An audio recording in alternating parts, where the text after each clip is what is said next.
were young when our empire was ascendant. And when the last of them die, we alone will remain. For we are immortal.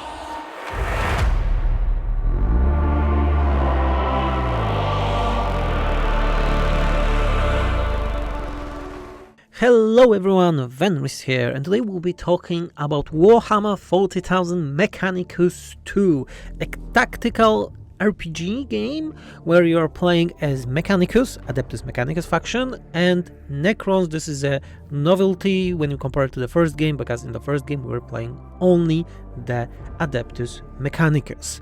And I received an early access to the game for almost a week right now, and I was able to play almost 20 hours of the game and 10 hours of Mechanicus and Necrons, and today I will tell you what this game is about. And what is important, it won't be a review because I did not finish the game just yet, but I will tell you, especially if you are interested about the game, if it's worth it right now, and how we compare it to the first game, because this will be a big contradicting point in this video. So first of all, let's hop in. This grinder is the result of thousands of iterations of probability analysis. Our orders were the most likely to result in victory, given the information available at the time. We have two factions. We have the Adeptus Mechanicus and the Necrons. There was a demo of a game some time ago when you were able to play prologue of the game, and in the prologue you were playing both Necrons and the Mechanicus, and after that you were able to pick your campaign. So right now on the version that I was playing, it was not possible to skip the prologue, so I really encourage you to save the game after the prologue. So if you want to play a different faction, you can just load from this moment. The prologue takes around an hour, so this is like a point that you need to go through to get to the point that you're picking campaign. It's quite important. I don't know if I like it that you're forced to play the prologue each time, but okay, let's go. First thing that you're picking also are the difficulty options. This is quite important because the first game had a lot of accessibility options. Yes, the first game wasn't a big game. I remember I finished it like 12 hours, whole game, but it had a lot of great accessibility options. And there are a lot of accessibility options here, but way less than in the first game. I think one of the is missing entirely for me was the events consequence reveal. So the first game had something that when you were going on a map and you had an event and you had the choices, you were able to see the consequences of those, because sometimes the text was very convoluted and it was hard to understand what will be the consequences, and the game was showing you just with a full explanation of what it is with one option. The thing is not here anymore, and being honest, I think that most people will be just safe scamming those events because the consequences are not always good, and sometimes I would say not good. It's fine that you are getting, tough choices and you are getting the consequences of them that can be dire and negative, but the fact is that sometimes if you pick something wrong, you can lose a whole mission. That is way longer than the missions in the first game. And at the end of the mission that lasted for like 30 minutes, you did the wrong choice. The vigilance, so like a system that makes that there are more enemies on the map, would increase, and you just have no way to win the final encounter. But this is a small thing. If you like the hard games, this is for you. Mechanicus 2 is a harder game than the first one, for sure.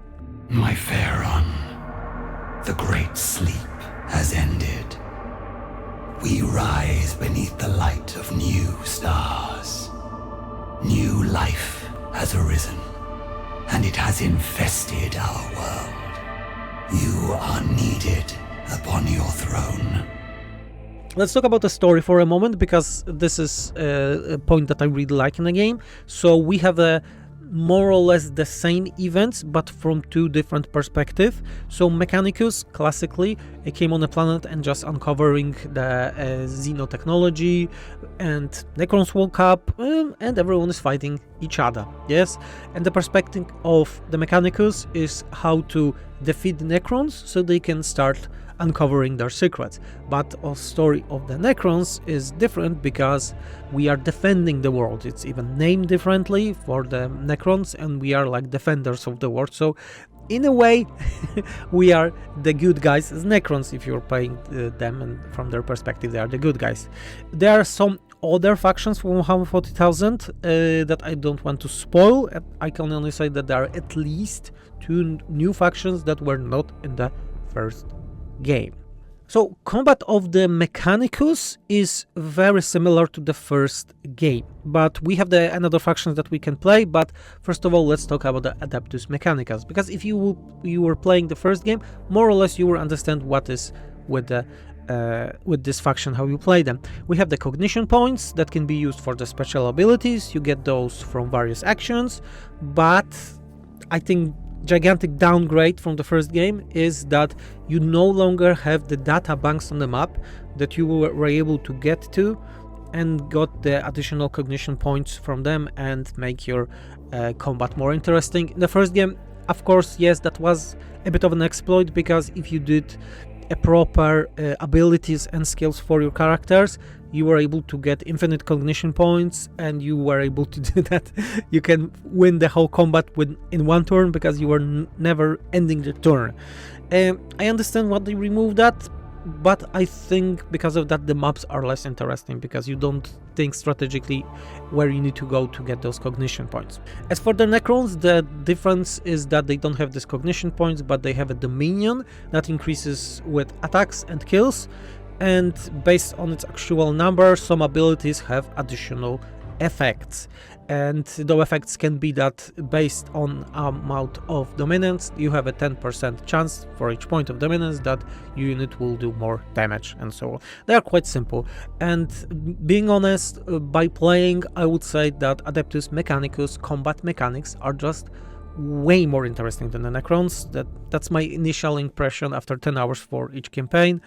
I would say sadly that the Necrons feel, I would say, lackluster in terms of when you compare them to the Mechanicus, especially that all Mechanicus units have the usage of cognition points, so the points that you're getting, but most of the units do not have any use for the Necrons for the Dominion, making it less dominant as Dominion for the faction as cognition is for the Adeptus Mechanicus.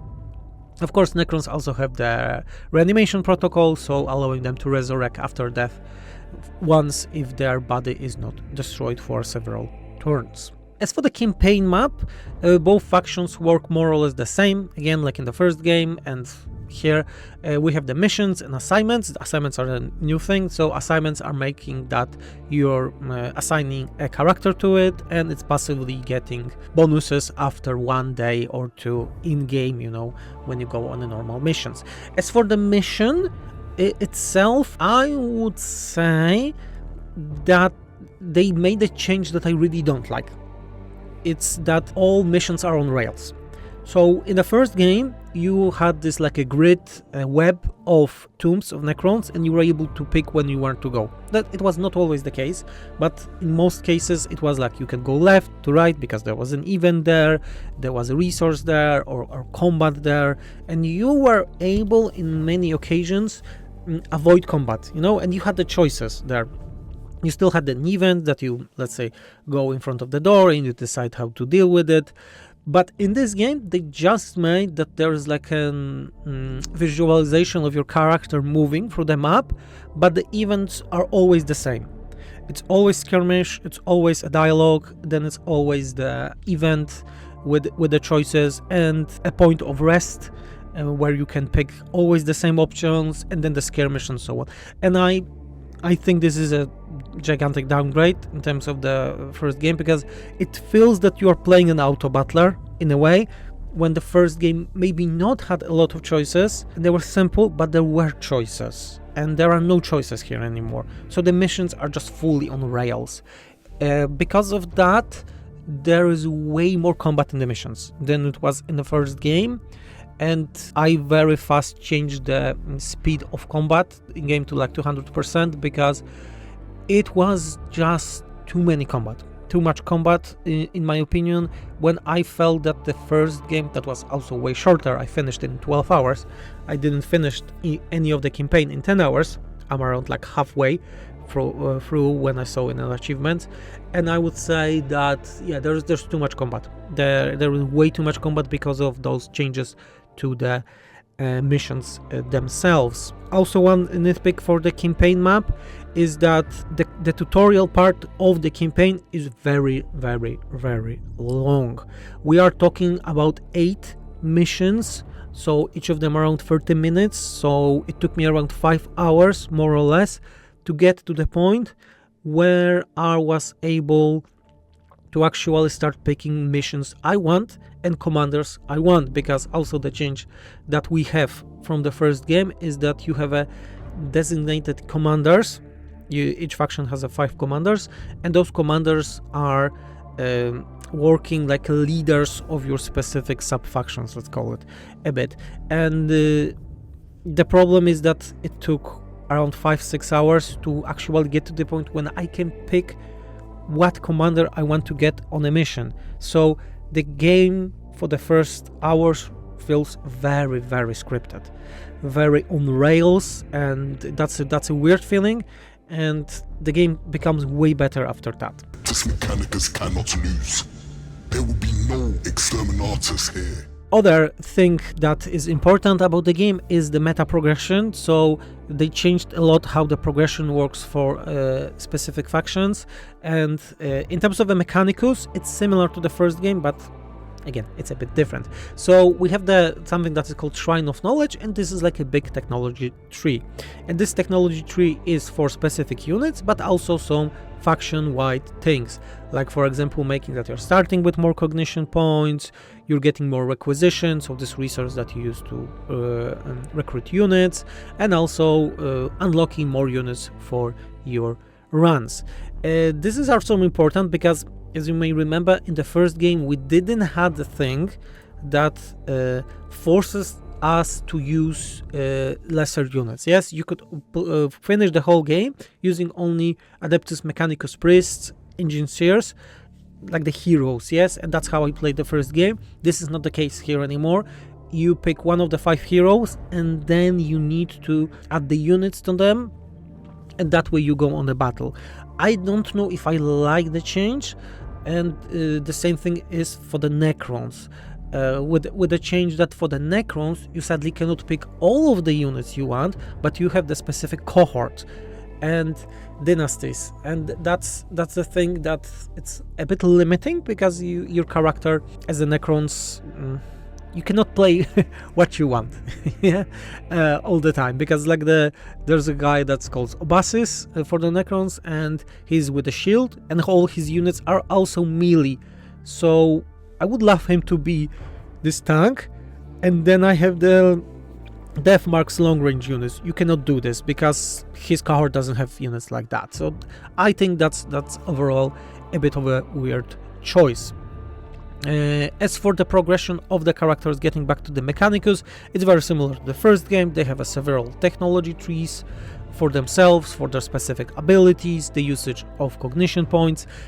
Everything seems way more balanced than the first game, and each of the 5 characters is actually very different in terms of the Mechanicus faction, at least. But speaking of the faction mechanics, I think that Necrons overall, from my playthrough, play differently from Mechanicus, but also way worse. So first of all, they have something that is called Awakening. So this is like a technology tree that gives them some small passive bonuses. It's not like you had in the Mechanicus, that you had the bonuses unlocked to the units and everything was passive. You're getting the small bonuses here, and also relics, and those relics work for your characters. If we go to the characters, with the example of the Obasis guy that I was saying, that thing is that they have only 3 trees of the upgrades for themselves. Like for the characters of the Mechanicus, they had almost 5 each of them. I think 5 or 6 even, some of them have. So you have only now straight line up 3 different ones. So for example, for Obasis we have the shield, power and the cord. And the problem is that there is no choices here, really, and it's not cool as it had in the Mechanicus that they were branching, and so there's no branching here. You just go straight up, which I really don't like, being honest. The other thing is that from the Awakening panel you were getting relics, and for your every specific character you can make individually what abilities they have, let's say. But because of those abilities being a bit disjointed from each other, I would call, you don't feel that they are linking with the personality and the mechanics of a specific character, and it's hard to make them interesting in a way. Yeah, Obas is a good example again. I did 2 relics for him that actually were fitting, that at the end of the turn he's getting recovery of health because, you know, he's a tank.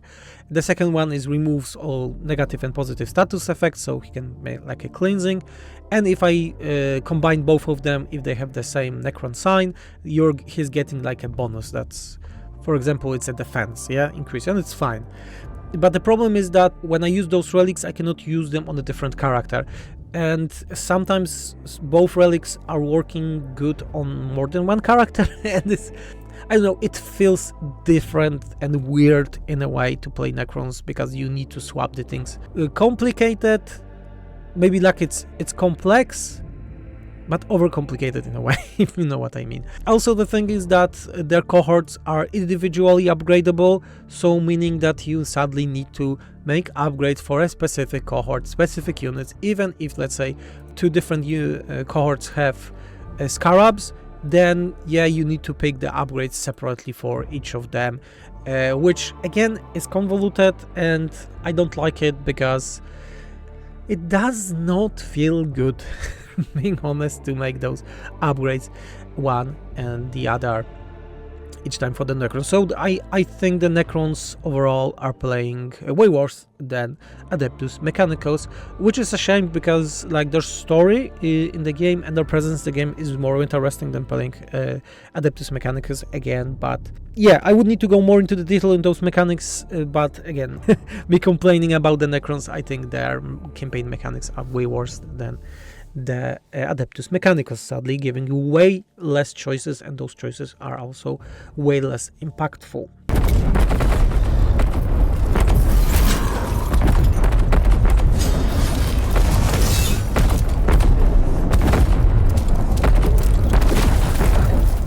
The last thing that we can talk about is the presentation of the game. We have very familiar music bits from the first game with some new ones. Music was always amazing in the game. The presentation is also very nice. There are some improvements to the engine, it seems, and the Necrons models of Adeptus Mechanicus and those other factions that are appearing in the campaign are really good looking. Overall, my impressions about the Mechanicus are that this is a game that is entirely different than the first one. Maybe not entirely, but there is a lot of things that are different, and some of the changes, as you can hear from my video, I did not like. I did not like how the campaign map is. I don't like how the missions are, sadly, that they are on rails all the time, that there's way too much combat. I sadly don't like the very lackluster progression of Necrons, that there's really not a lot of choices to them.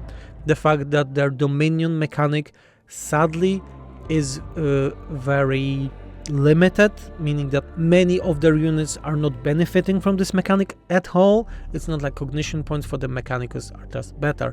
I also don't like the fact that you cannot just go with your characters all the time, but you need to go the character and then the cannon fodder, so the different units. I don't think that's a good idea. I think that was a great in the first game that you had the choice, pick a characters, only your heroes, best of the best, or the units like the cannon fodders. Of course, they made it because those heroes are important, they are named right now, they are just not engineers and priests like in the first game, because in the first game you were losing them, then they were permanently dead. Now it's not the case, and yeah, as I said, this is not the change that I like. Overall, I like that the game is a bigger scope. I like the improvements to the combat. I like more variety of units. Some of the Mechanicus abilities are really cool. Overall, playing Adeptus Mechanicus as a faction is really great. And for those that like the first game, I more encourage you to check the Adeptus Mechanicus than the Necrons at this point. Maybe the creators are planning some changes, but for me, Necrons are way weaker faction to play, way less interesting. The choices are also less impactful. Overall, I would recommend this game if you like the first one. I don't know if I would recommend it for someone that is trying to get into this for the first time.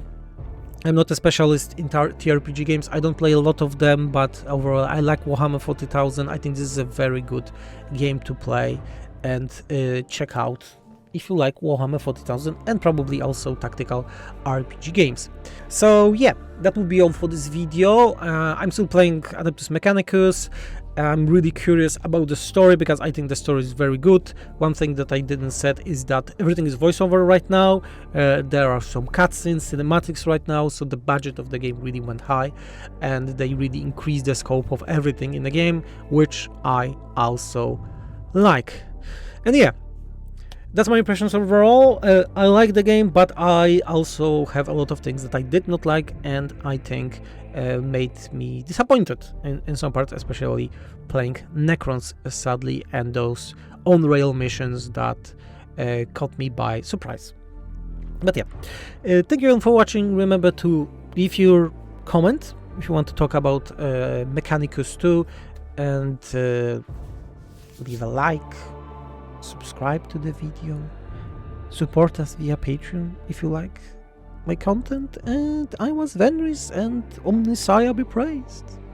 See ya!